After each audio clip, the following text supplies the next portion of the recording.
नमस्कार दोस्तों, स्वागत है आपका अपने YouTube channel GK and update bye खुशी में। आज के इस वीडियो में हम बात करते हैं 10 दिसंबर के फर्स्ट शिफ्ट में पूछे गए जीके के प्रश्न, जो कि आपके एग्जाम के लिए बहुत महत्वपूर्ण है। तो वीडियो को अंत तक जरूर देखें। अपना पहला प्रश्न है, दाब का एसआई मात्रक क्या होता है? तो दाब का एसआई मात्रक पास्कल होता है। अपना राइट आंसर होगा पास्कल। दाब किसी सतह पर लंबवत लगाए गए बल को उस सतह के क्षेत्रफल से भाग देकर प्राप्त किया जाता है।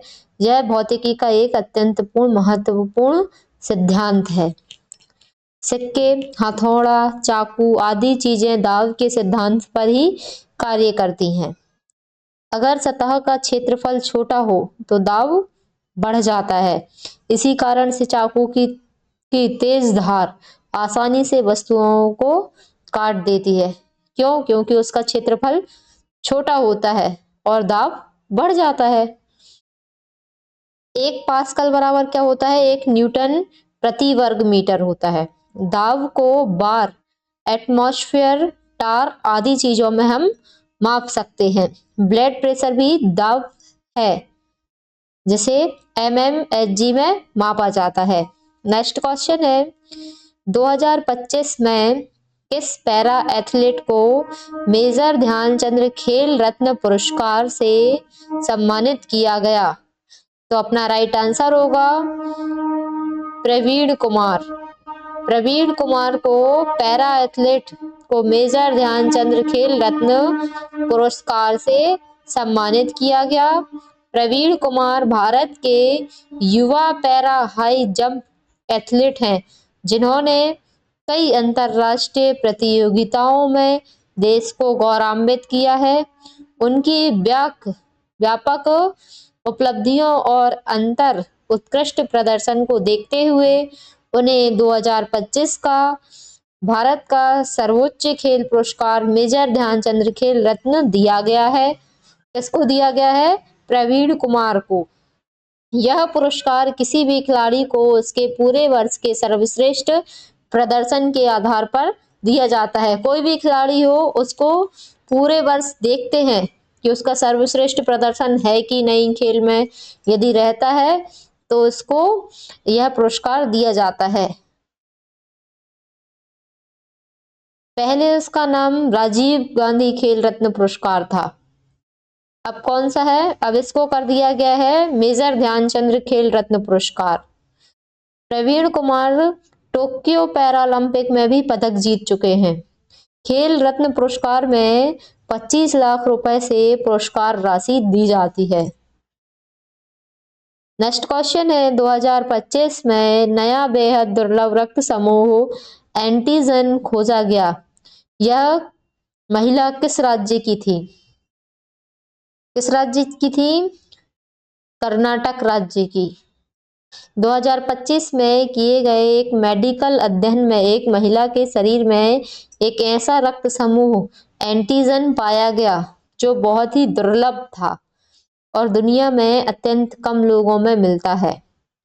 रक्त समूह एंटीजन की खोज चिकित्सा विज्ञान में महत्वपूर्ण मानी जाती है, क्योंकि इससे रक्त चढ़ाने में सावधानी बरतने और नए शोध करने में मदद मिलती है। कर्नाटक की इस महिला में पाए गए एंटीजन को वैज्ञानिक समुदाय ने अंतर्राष्ट्रीय स्तर पर भी गंभीरता से अध्ययन किया है।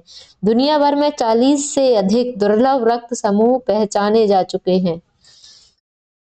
भारत में दुर्लभ रक्त समूह प्राप्त करना मुश्किल होता है, इसलिए रेयर ब्लड बैंक बनाए जाते हैं। इस खोज से भारत का नाम वैश्विक चिकित्सा अनुसंधान में दर्ज हुआ है। नेक्स्ट क्वेश्चन है, निम्नलिखित में से कौन सा कोशिकांग सेल ऑर्गेनेल नहीं है? अपन को बताना है कि कौन सा कोशिकांग सेल ऑर्गेनेल नहीं है। तो कौन सा नहीं है? साइटोप्लाज्म नहीं है। साइटोप्लाज्म वह जेली जैसा तरल पदार्थ है जिसमें सभी कोशिकांग तैरते हुए पाए जाते हैं। यह स्वयं एक ऑर्गेनेल नहीं माना जाता, जिसमें पानी, एंजाइम, लवण, प्रोटीन और अन्य रासायनिक उपस्थित होते हैं जो कोशिका के कार्यों को नियंत्रित करते हैं। कोशिका छोटे छोटे अंगों से मिलकर बनी होती है, जैसे माइटोकॉन्ड्रिया, क्लोरोप्लास्ट, न्यूक्लियस, राइबोसोम आदि अंगों से मिलकर कोशिका बनी होती है। साइटोसॉल प्लस ऑर्गेनेल बराबर क्या बन जाता है? साइटोप्लाज्म। पादप कोशिका में वैल्यूओल बड़ा होता है, जबकि जंतु कोशिका में छोटा होता है। कोशिका को जीवन की इकाई कहा जाता है। ओके, यदि आप चैनल पर नए हो तो प्लीज वीडियो को लाइक एंड चैनल को सब्सक्राइब जरूर करें। नेक्स्ट क्वेश्चन है अपना, भ्रष्टाचार धारणा सूचकांक 2024 में प्रथम देश कौन सा था? तो भ्रष्टाचार धारणा सूचकांक 2024 में प्रथम देश डेनमार्क था। सीपीआई एक अंतरराष्ट्रीय रिपोर्ट है जिसे ट्रांसपेरेंसी इंटरनेशनल जारी करता है और यह 180 देशों में सरकारी संस्थानों में भ्रष्टाचार के स्तर को मापती है।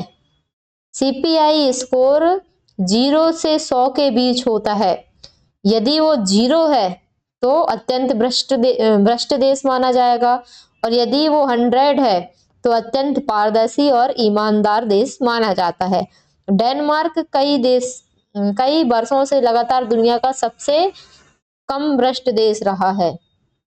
भारत की रैंक अक्सर इसमें कौन सी रही है? 85 से 95 के आसपास रही है।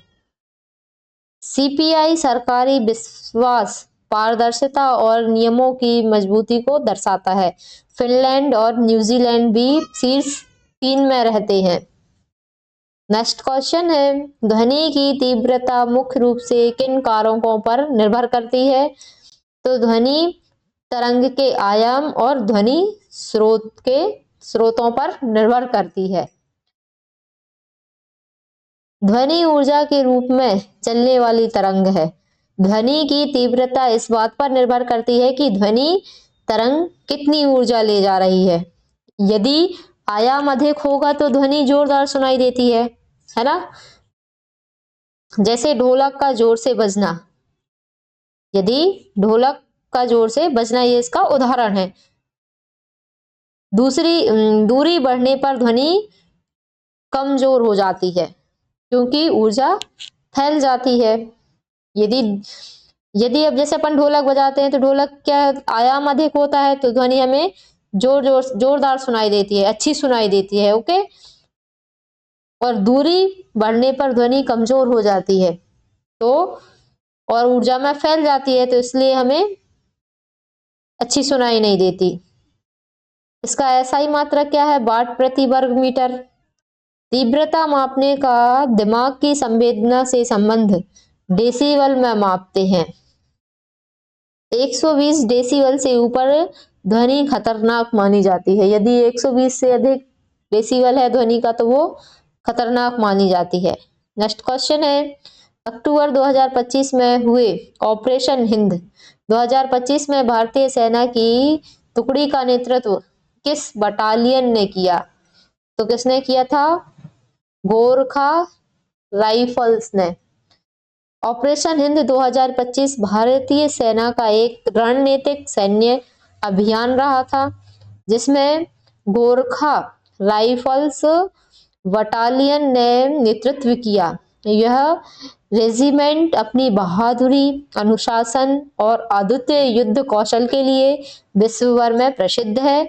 इनका इतिहास कब शुरू हुआ था? 1815 में इनका इतिहास शुरू हुआ था और इन्होंने प्रथम और द्वितीय विश्व युद्ध सहित कई अभियानों में वीरता प्रदर्शित की है। इसका नारा क्या था? तो इनका नारा था जय महाकाली आयो गोरखाली, ये इनका नारा था।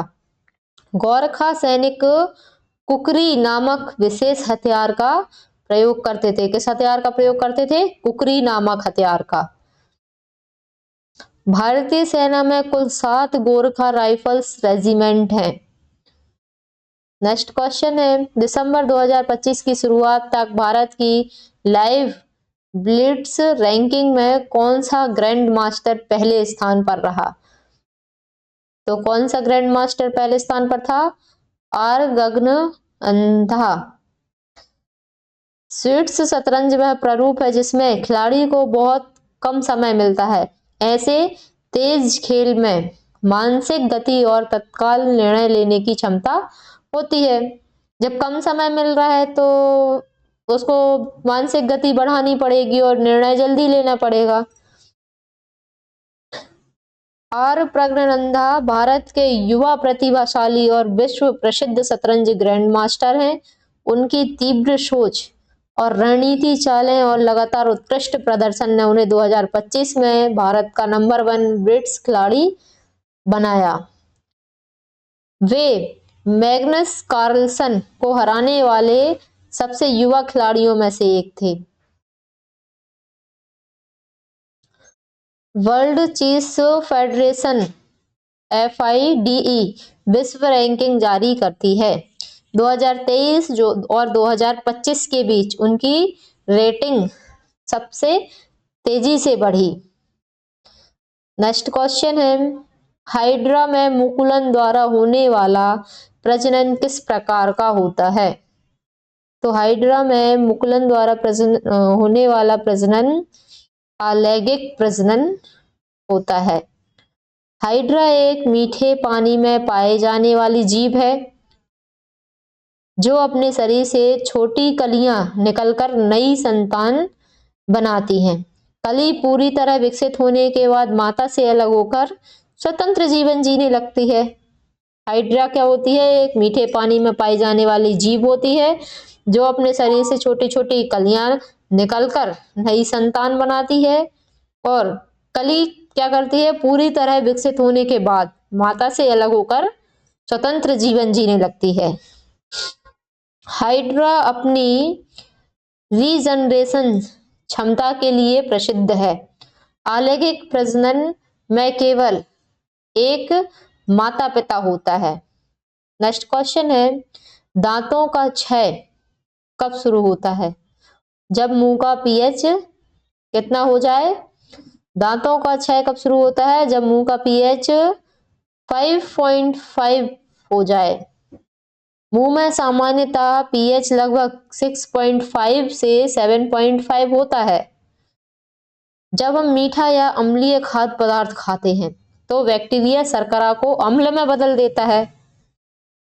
जब pH 5.5 से नीचे चला जाता है तब दांतों की ऊपरी परत एनामेल घुलने लगती है, घुलनी शुरू हो जाती है तो दांतों का क्षय होने लगता है।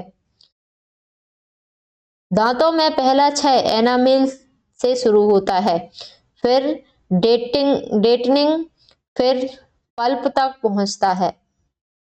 नेक्स्ट क्वेश्चन है, ओजोन से संबंधित खतरा आने वाले वर्षों से अधिक बढ़ जाएगा। यह बात किस संस्था द्वारा बताई गई है? तो किस संस्था द्वारा बताई गई है? IIT कानपुर के द्वारा। IIT कानपुर के अनुसंधान में यह पाया गया कि वायु प्रदूषण बढ़ने से सतही ओजोन की मात्रा तेजी से बढ़ रही है। सतही ओजोन सांस संबंधी बीमारियों का कारण बनती है। सतही ओजोन का क्या करती है?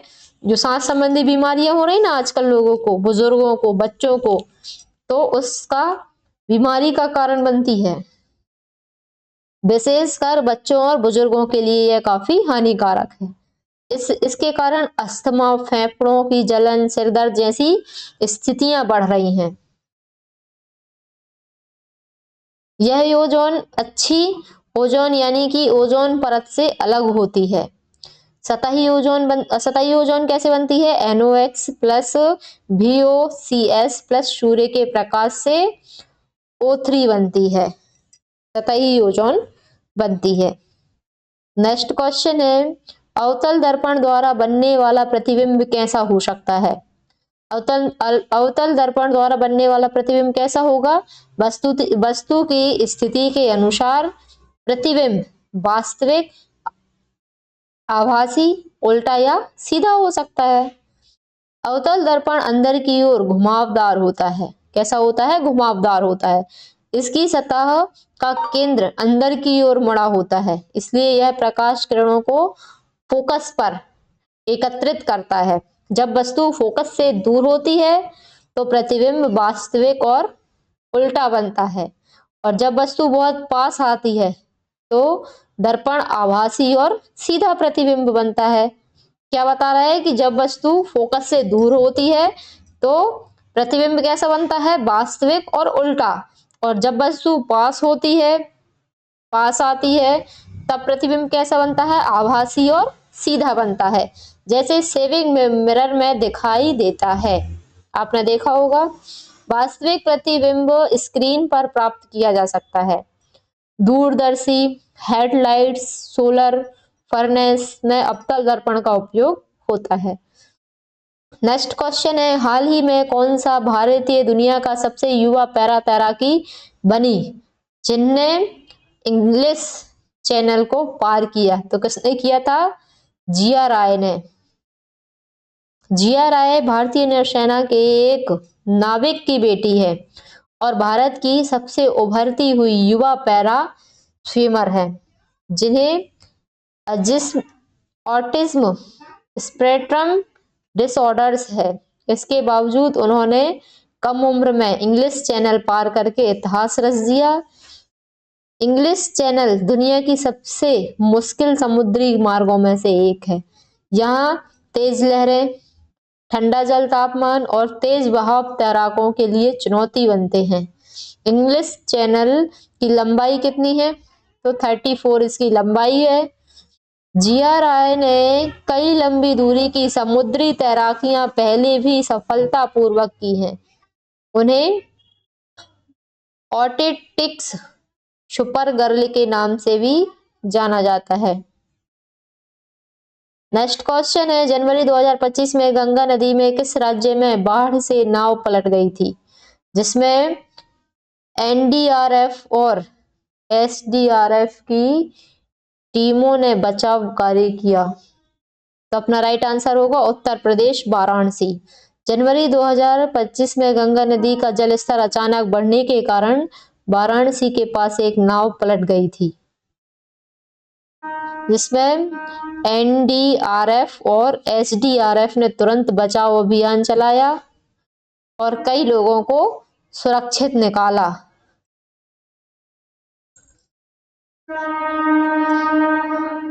एनडीआरएफ का मतलब क्या है? नेशनल डिजास्टर रिस्पांस फोर्स, और एसडीआरएफ का मतलब है स्टेट डिजास्टर रिस्पांस फोर्स।